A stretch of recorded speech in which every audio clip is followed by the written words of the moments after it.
Hello friends, എല്ലാവർക്കും ഓൾമാസ്റ്റർ Malayalam YouTube ചാനലിലേക്ക് സ്വാഗതം. ഇന്ന് ഞാൻ എത്തിയിട്ടുള്ളത് ക്ലാസ് 9 ആനുവൽ എക്സാമിൻ്റെ ആൻസർ കീ ആയിട്ടാണ്. മാത്സിൻ്റെത് മലയാളം മീഡിയം ഇംഗ്ലീഷ് മീഡിയം ഉൾപ്പെടുത്തിയിട്ടുണ്ട്. അപ്പോൾ നമുക്ക് അതിലേക്ക് കടക്കാം. ഫസ്റ്റ് ക്വസ്റ്റ്യനിൽ എൻ്റെ ആൻസർ വരുന്നത് 3 യൂണിറ്റ്സ്, ബീൻ്റെ ആൻസർ വരുന്നത് 7 യൂണിറ്റ്. ഇനി രണ്ടാമത്തേൽ എൻ്റെ ആൻസർ വരുന്നത് 0.027, ബീൻ്റെ ആൻസർ വരുന്നത് 39/100. ഇനി മൂന്നാമത്തേൻ്റെ ആൻസർ വരുന്നത് എക്സ് 17 ഇനി നാലാമത്തേൻ്റെ ആൻസർ വരുന്നത് എൻ്റെ ആൻസർ വരുന്നത് 6, ബീൻ്റെ ആൻസർ വരുന്നത് √4 = 2. അപ്പോൾ 2 ആണ് ആൻസർ വരുന്നത്. ഇനി അഞ്ചാമത്തതാണ്, അത് റൈറ്റ് ട്രയാങ്കിളിൻ്റെ സെയിം ഏരിയയിലത് വരക്കാനാണ് പറഞ്ഞത്. ഇനി ആറാമത്തത്, അതിൽ P(0) വരുന്നത് -3, P(1) വരുന്നത് 3, P(-1) വരുന്നത് -7. ഇനി ഏഴാമത്തതാണ്, അതിൽ ബേസ് എഡ്ജ് ഇല്ലെങ്കിൽ പാദവക്ക് വരുന്നത് 7 സെൻറ്റിമീറ്റർ ആണ്. വോളിയം ഇവിടെ കൊടുത്തിട്ടുണ്ട്. അപ്പോൾ അതിൽ നിന്ന് നമുക്ക് ഹൈറ്റ് കണ്ടുപിടിക്കണം. അങ്ങനെ കണ്ടുപിടിക്കുമ്പോൾ നമുക്ക് ഹൈറ്റ് 12 സെൻറ്റിമീറ്റർ എന്ന് കിട്ടും. എട്ടാമത്തത് പി പെരിമീറ്റർ ആണ്. P = 2πr. R/P നമുക്ക് 3. ഇനി ബീൻ്റെ ആൻസർ വരുന്നത് R/P = 3:6π. അപ്പോൾ 1:2π എന്ന് കിട്ടും. സി ആനുപാതിക സ്ഥിരം കോൺസ്റ്റന്റ് ഓഫ് പ്രൊപ്പോർഷണാലിറ്റി നമുക്ക് 2π എന്ന് കിട്ടും. ഇനി ഒമ്പതാമത്തതാണ്, അതിൽ എൻ്റെ ആൻസർ വരുന്നത് തുക = ഇല്ലെങ്കിൽ സം 5 × 60 300 എന്ന് കിട്ടും.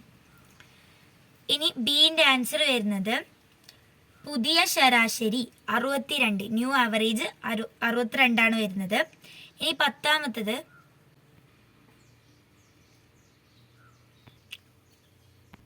പതിനൊന്നാമത്തേൽ AC/CE ആൻസർ വരുന്നത് 3:2 ആണ്.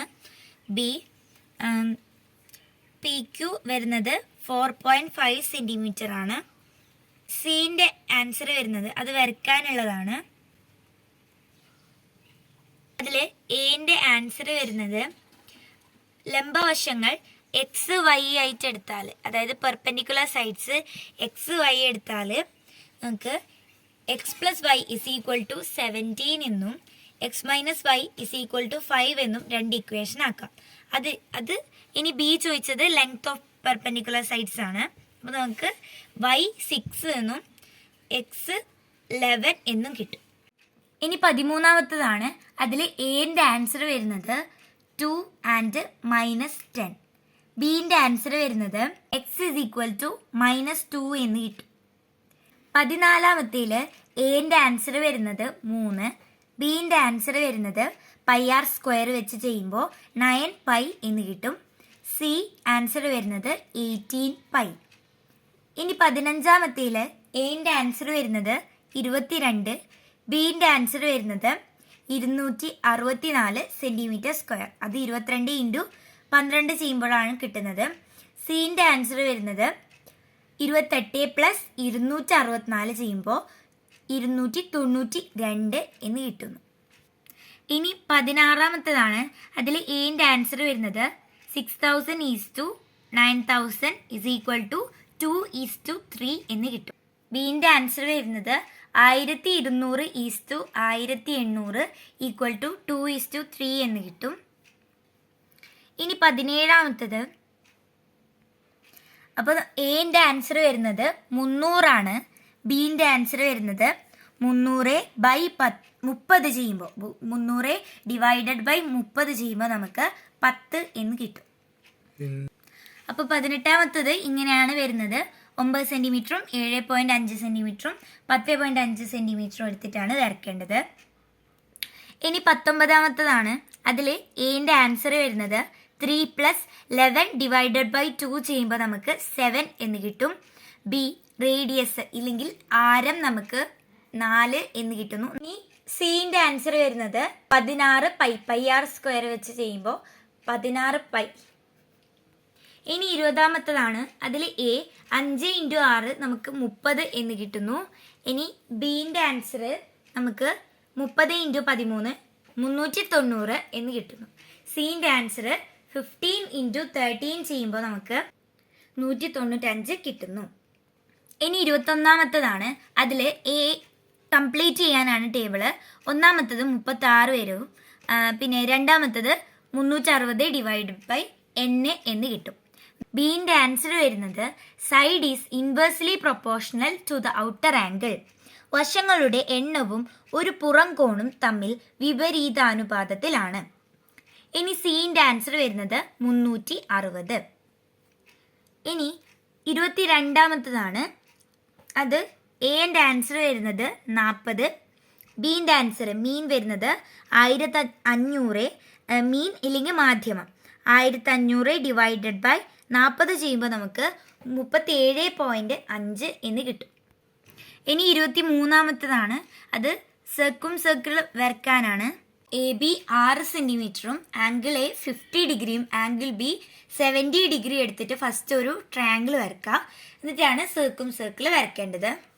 24ാമത്തതാണ്. അതിൽ എന്റെ ആൻസർ വരുന്നത് റേഡിയസ് 40/2 ചെയ്യുമ്പോൾ നമുക്ക് 20 സെൻറ്റിമീറ്റർ. അപ്പോൾ മീറ്ററിലേക്ക് ആക്കുമ്പോൾ നമുക്ക് 0.2 മീറ്റർ എന്ന് കിട്ടും. ഇനി ബിന്റെ ആൻസർ വരുന്നത് വക്രതല പരപ്പളവ് ഇല്ലെങ്കിൽ കേർവ്ഡ് സർഫസ് ഏരിയ വരുന്നത് 1.6 പൈ മീറ്റർ സ്ക്വയർ ആണ്. ഇനി സി അതിൻ്റെ ആൻസർ വരുന്നത്, അതായത് 15 തൂണുകളുടെ ആകെ വക്രതല പരപ്പളവ് 24 പൈ കിട്ടുന്നു. അപ്പോൾ നമുക്ക് ബാക്കി ആകെ ചിലവ് കണ്ടുപിടിക്കാമല്ലോ.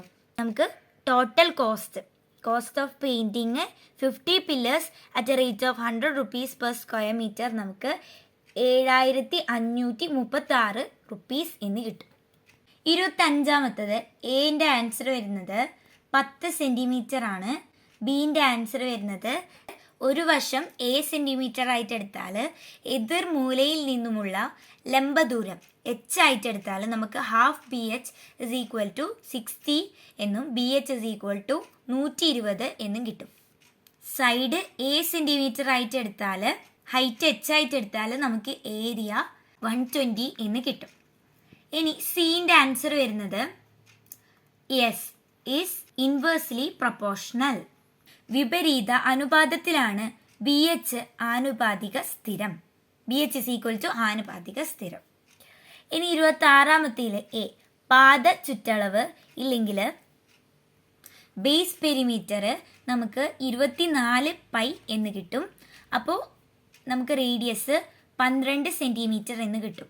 വോളിയം നമുക്ക് പൈ ആർ സ്ക്വയർ വെച്ചിട്ട് ചെയ്താൽ ബിന്റെ ആൻസർ കിട്ടും 8640 പൈ സെൻറ്റിമീറ്റർ ക്യൂബ് എന്ന് കിട്ടും.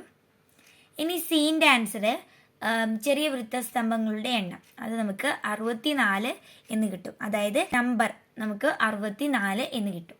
ഇനി 27ാമത്തതാണ്. അതിൽ ആംഗിൾ AOB നമുക്ക് 180 - 60 120 എന്ന് കിട്ടുന്നു. ബി OD നമുക്ക് 2 പൈ എന്ന് കിട്ടുന്നു. അപ്പോൾ radius 9 and C area of the shaded sector ഇല്ലെങ്കിൽ കറുപ്പിച്ച ഭാഗത്തിന്റെ പരപ്പളവ് 3 പൈ സെൻറ്റിമീറ്റർ സ്ക്വയർ എന്ന് കിട്ടുന്നു. ഇനി 28ാമത്തേൽ a mod of x - 4 = mod of x - 6 വെച്ച് ചെയ്യുമ്പോൾ നമുക്ക് x 5 എന്ന് കിട്ടുന്നു. ആൻഡ് ബി നമുക്ക് y -3 എന്ന് കിട്ടുന്നു. സിന്റെ ആൻസർ A = 5 + -3/2 = 2/2 1 എന്നാണ് കിട്ടുന്നത്. ഇനി 29ാമത്തത് എന്റെ ആൻസർ 1 + 2 + 3 + 4 + 5 = 5 × 5 + 1 / 2 = 15 എന്ന് കിട്ടുന്നു. B 1 + 2 + 3 etc. + n = n × n + 1 / 2. ഇനി സി T4 = 10 + 15 = 25 = 5 സ്ക്വയർ എന്ന് കിട്ടുന്നു. ആൻഡ് ഡിന്റെ ആൻസർ 121 എന്ന് കിട്ടുന്നു. ഈ TN - 1 is equal to n minus 1 plus 1 whole square is equal to n square എന്ന് കിട്ടും. ഇഷ്ടപ്പെട്ടാൽ ലൈക്ക് ചെയ്യുക, ഷെയർ ചെയ്യുക, സബ്സ്ക്രൈബ് ചെയ്യുക. Thanks for watching.